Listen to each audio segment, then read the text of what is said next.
gusto darles la bienvenida a una nueva inmersión profunda. Hola, ¿qué tal? Encantado de estar acá para analizar el tema de hoy, que la verdad viene bastante intenso. Muy intenso. Y para empezar, me gustaría plantear una situación súper cotidiana. Cualquier persona que haya bajado corriendo unas escaleras o que haya intentado escribir a toda velocidad en un teclado, conoce perfectamente este fenómeno. Uf, totalmente. Es esa sensación de, digamos, fluidez física total. Exacto.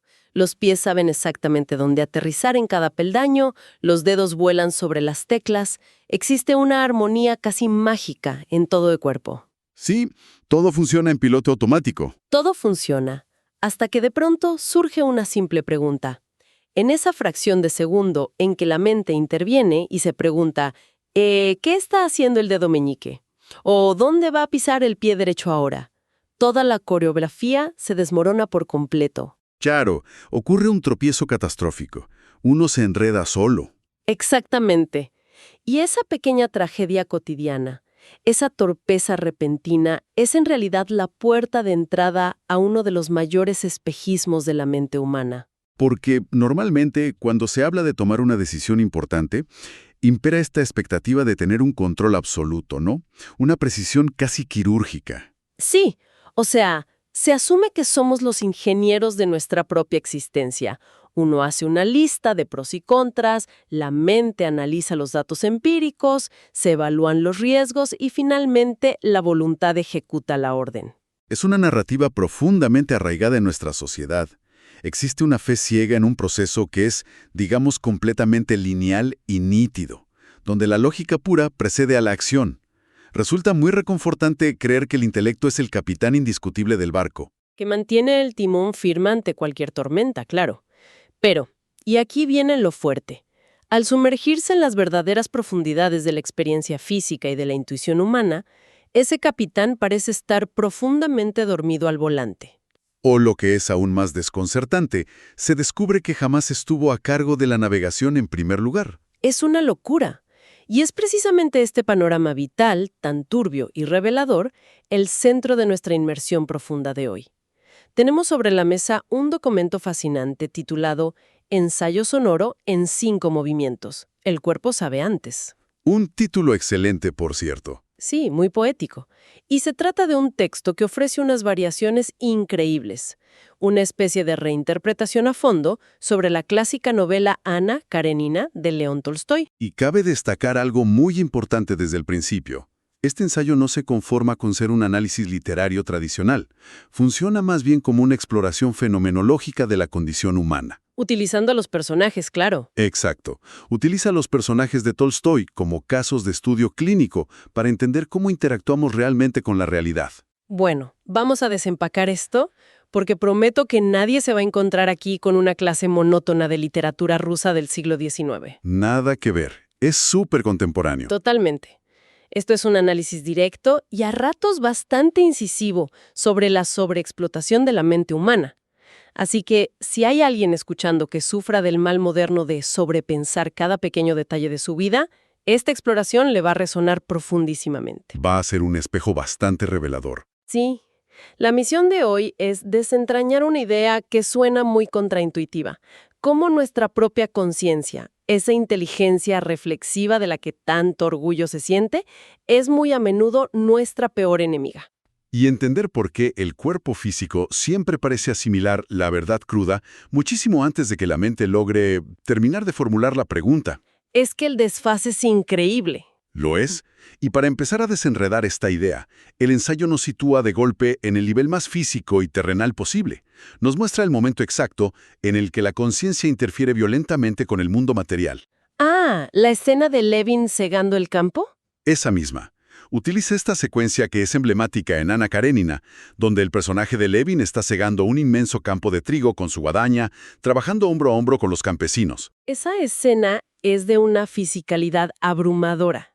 O sea, el texto describe cómo Levin se encuentra en medio del campo bajo un sol abrasador, intentando seguir el ritmo de un viejo campesino llamado Tit, un hombre que lleva décadas enteras haciendo ese mismo movimiento.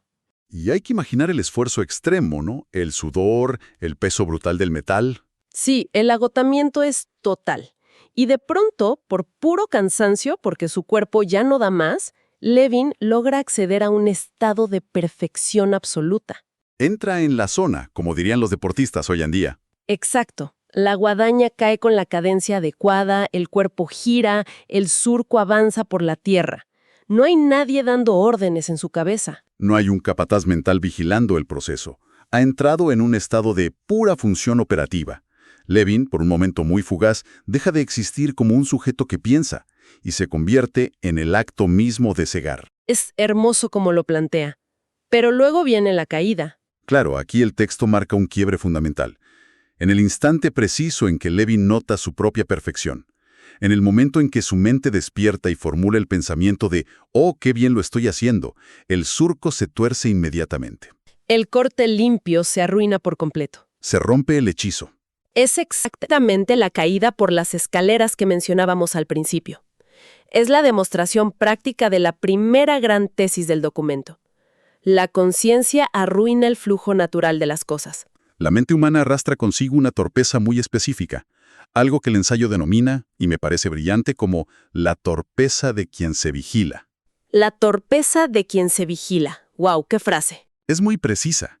A diferencia de Levin, el campesino Tit nos está vigilando a sí mismo. Su sabiduría para cegar no proviene de una filosofía elaborada sobre la agricultura, sino de la ausencia total de la necesidad de teorizar sobre lo que hace. Y el contraste que hace la novela con la vida en la ciudad es brutal. En los salones elegantes de San Petersburgo, la alta sociedad vive inmersa en cálculos mentales constantes. Todo es estrategia. Sí, las palabras, la diplomacia, incluso la ropa, sirven para enmascarar la realidad y fingir intenciones. Pero en el campo, rodeado de trigo, no hay espacio para la simulación. La guadaña no miente. El cuerpo rinde cuentas en tiempo real frente a la naturaleza. Y esto expone de forma clarísima por qué la mente no es un instrumento de perfección en estos estados, sino su principal obstáculo. Y ojo, no se trata de que la inteligencia reflexiva sea inherentemente dañina.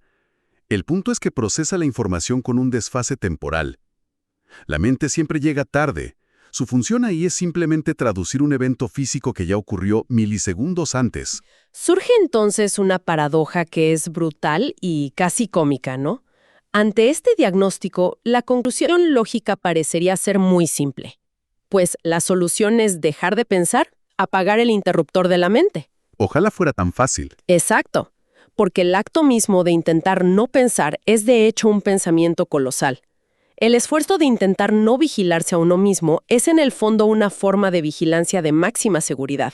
Es una trampa circular. Levin no puede ordenar por voluntad propia olvidar que tiene una guadaña en las manos, precisamente porque el uso de la voluntad es en sí mismo un acto de plena conciencia. Solo alcanza ese estado de gracia cuando la voluntad se quiebra por la fatiga extrema, cuando rinde las armas ante una maquinaria biológica que es mucho más antigua y eficiente. Y el ensayo conecta esto maravillosamente con el desafío de las grandes tradiciones contemplativas, que han lidiado durante siglos con el problema de cómo suspender la conciencia sin recurrir a la voluntad. Claro, el problema de la meditación.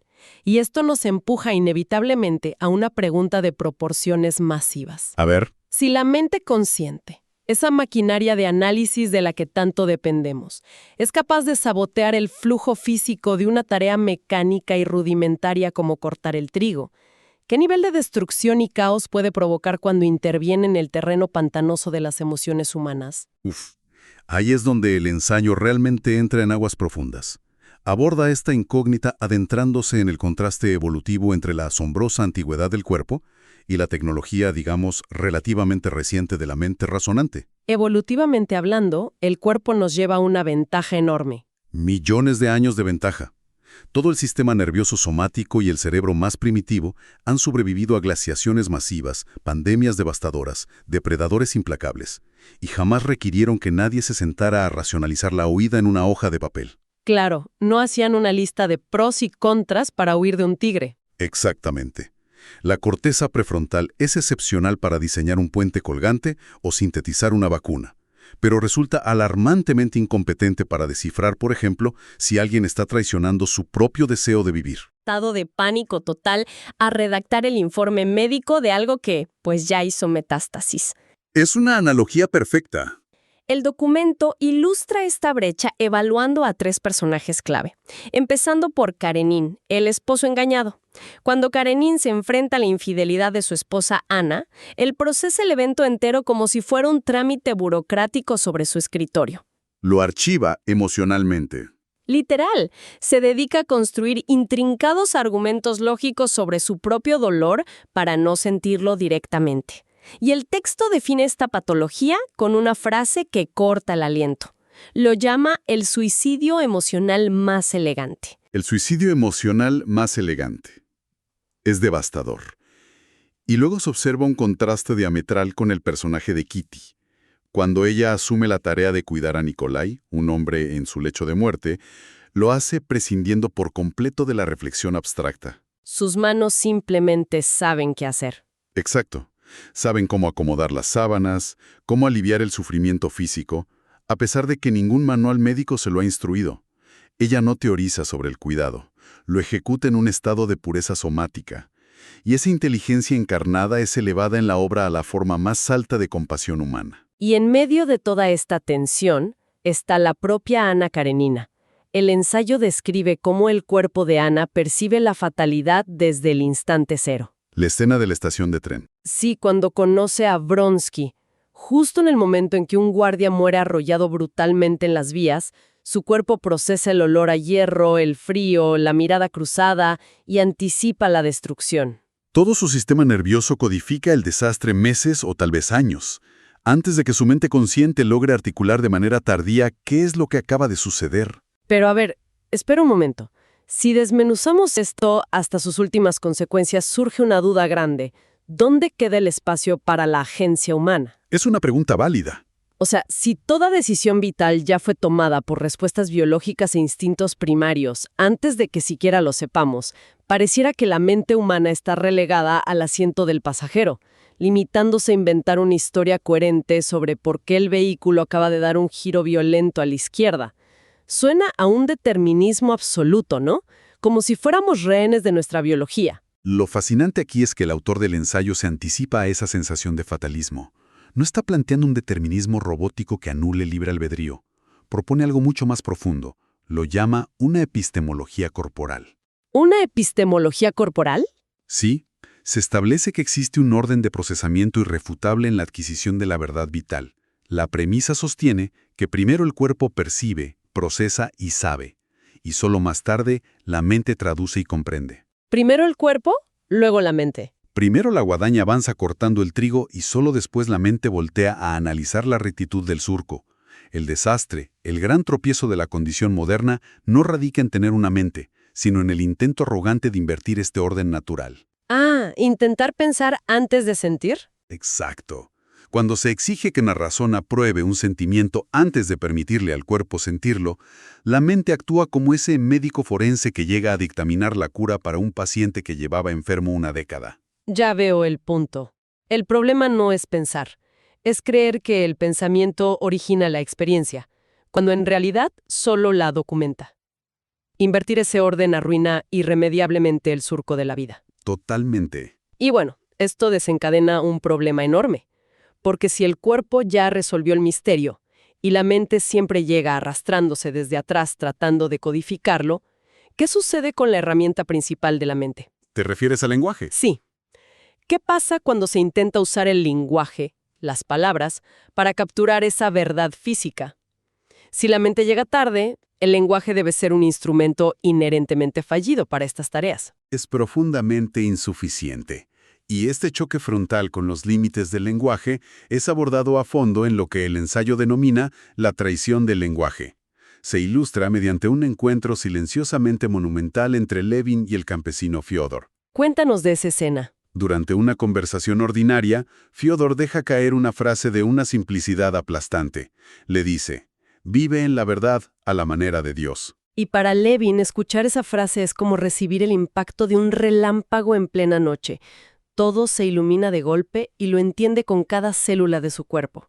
Pero el drama comienza cuando él intenta apresar esa inmensidad en un concepto verbal. Ahí es donde tropieza. Sí, en cuanto trata de formular lógicamente lo que acaba de entender, todo el significado se desmorona en sus manos como ceniza. Me parece magistral la forma en que el ensayo describe el lenguaje aquí. Lo compara con un mapa que invariablemente llega con retraso. Un mapa obsoleto. ¡Exacto! Y los mapas que llegan tarde ya no describen el territorio vibrante, sino que documentan el recuerdo pálido de ese territorio. Levin, recostado mirando el cielo estrellado, termina rindiéndose ante la evidencia de que posee un secreto vital inmenso, pero acepta que este no es para ser expresado en palabras. Es que la mecánica misma del lenguaje obliga a la mente a fragmentar la experiencia para poder nombrarla. El texto argumenta que cada intento de traducir una epifanía pura a una estructura gramatical la empobrece gradualmente. Como que pierde su fuerza, ¿no? Sí, es una erosión inevitable. Similar a cómo el relieve de una moneda de oro se va limando imperceptiblemente cada vez que pasa de mano en mano, hasta perder sus contornos originales. Pero a ver, hay una contradicción monumental aquí, una bandera roja del tamaño de toda la estepa rusa. A ver, adelante. Si el lenguaje empobrece irremediablemente la experiencia, si las palabras solo sirven para deformar la verdad íntima y alejar al ser humano de lo real, ¿con qué justificación León Tolstoy dedica años de su vida a escribir una novela masiva de 300.000 palabras justamente para advertir que las palabras no funcionan? Es una paradoja tremenda. Resulta, como mínimo, una ironía colosal. Utilizar un océano de sintaxis para demostrar la inutilidad de la sintaxis. Esa es exactamente la gran paradoja sobre la que se asienta toda la obra y el ensayo la enfrenta sin rodeos.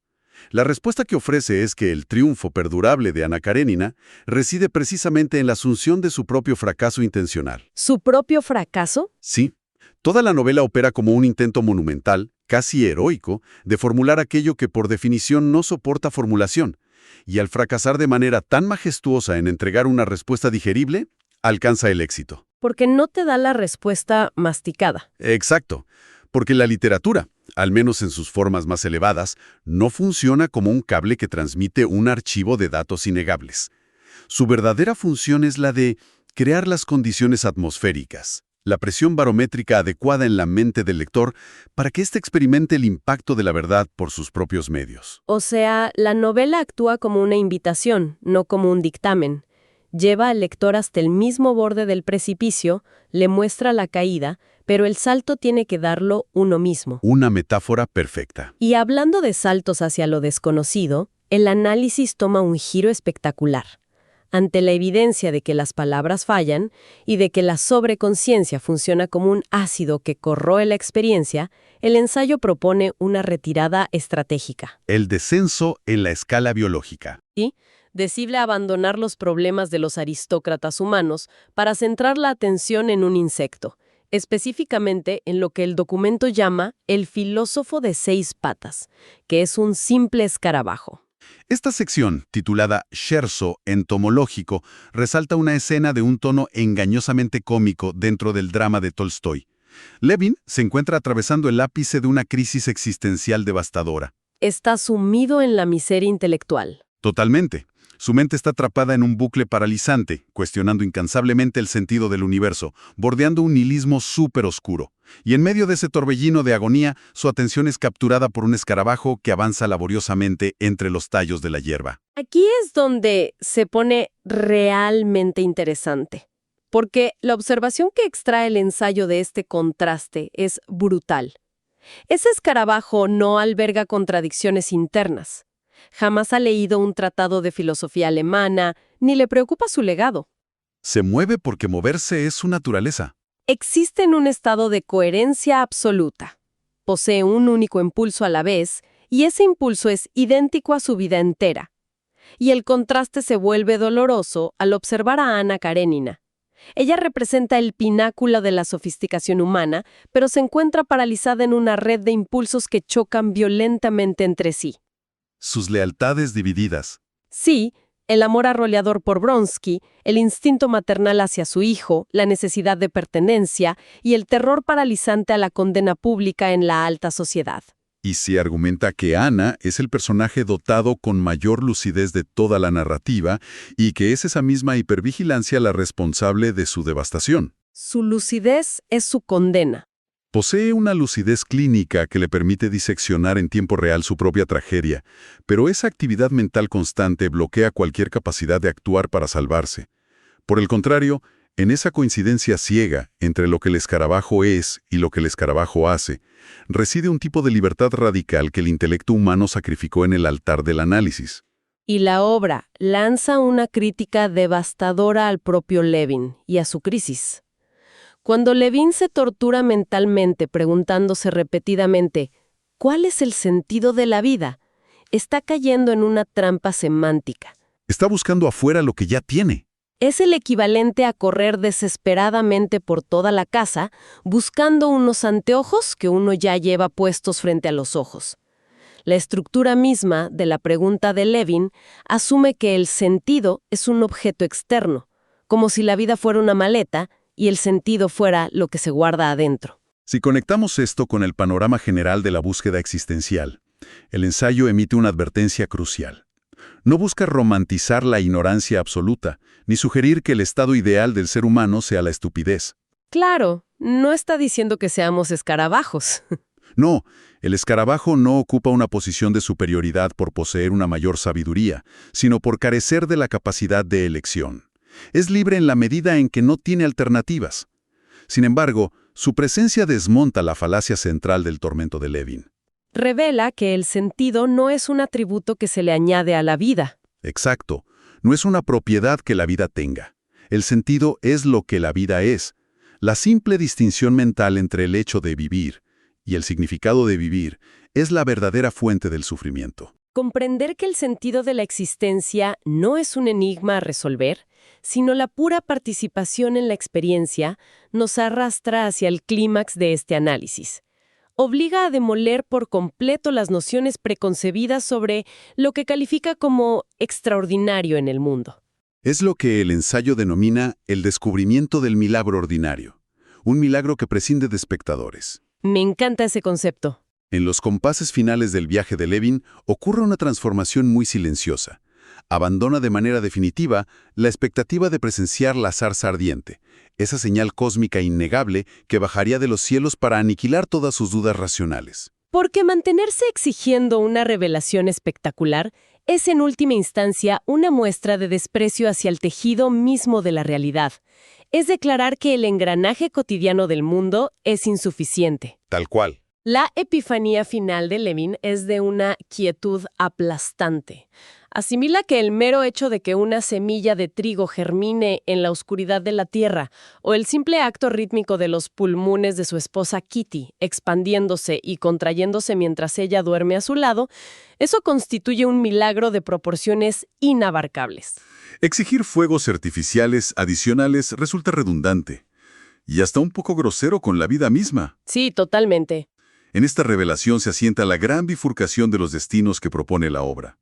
Levin logra emerger de su abismo porque asimila, tras un proceso de doloroso desapego, cómo permitir que el surco de su propia vida se trace solo, sin interferencias. Aprende a soltar. Aprende a identificar y respetar esos espacios de silencio donde el cuerpo y la vida asumen el mando, y la conciencia retrocede a un segundo plano.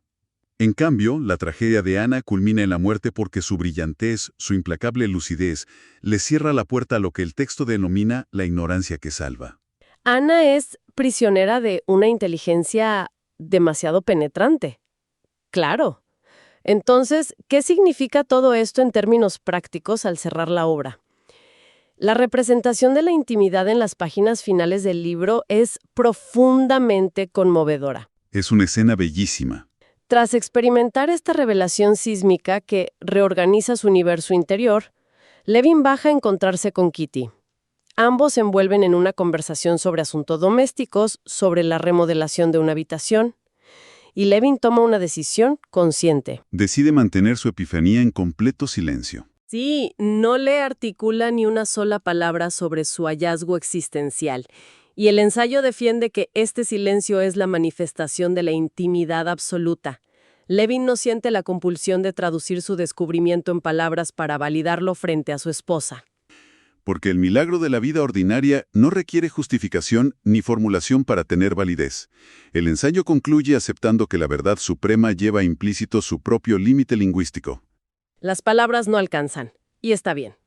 El trigo madurará bajo el sol, el sistema solar mantendrá su curso y el corazón humano seguirá bombeando sangre, independientemente de que existan mentes humanas debatiendo fervientemente los pormenores filosóficos de estos hechos. El mundo sigue girando sin necesidad de que alguien esté levantando un acta. Es la imagen del campesino en alguna estepa remota, cuya guadaña traza un corte milimétricamente perfecto en el trigo precisamente porque ha olvidado por completo la noción de que está cortando trigo. En última instancia, la gran literatura no ofrece manuales de instrucciones para la existencia. Devuelve al individuo al mundo físico con la capacidad de prestar una atención radicalmente limpia. Nos reinicia de alguna forma. Reitera que la comprensión profunda no es un argumento que se pueda ganar en un debate intelectual, sino un estado de integración física con el entorno. Observando el panorama del mundo en el que vivimos, este análisis opera como un antídoto de urgencia.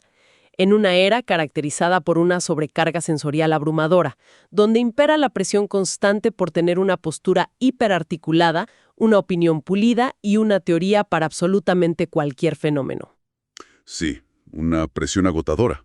Quizá la forma más sofisticada de sabiduría sea tener el coraje de detener la maquinaria, dejar de formular teorías incesantes sobre nuestra propia identidad.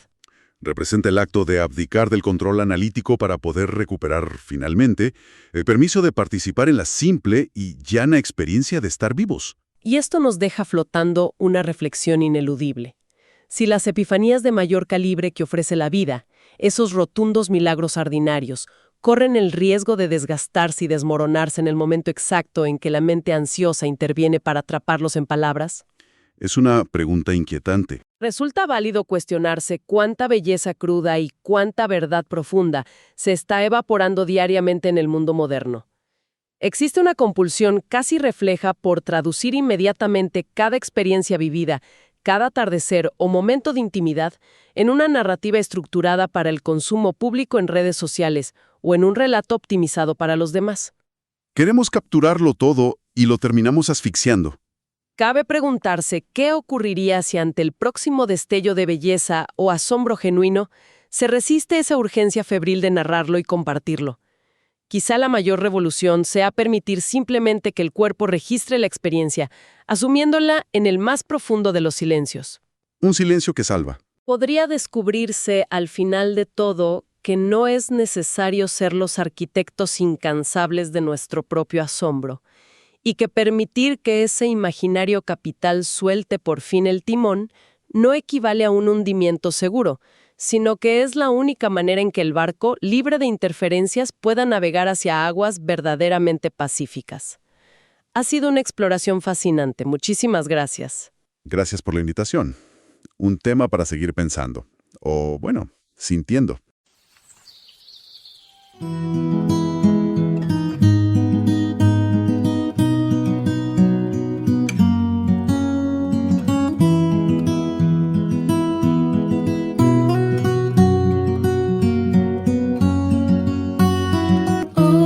Osman, sí.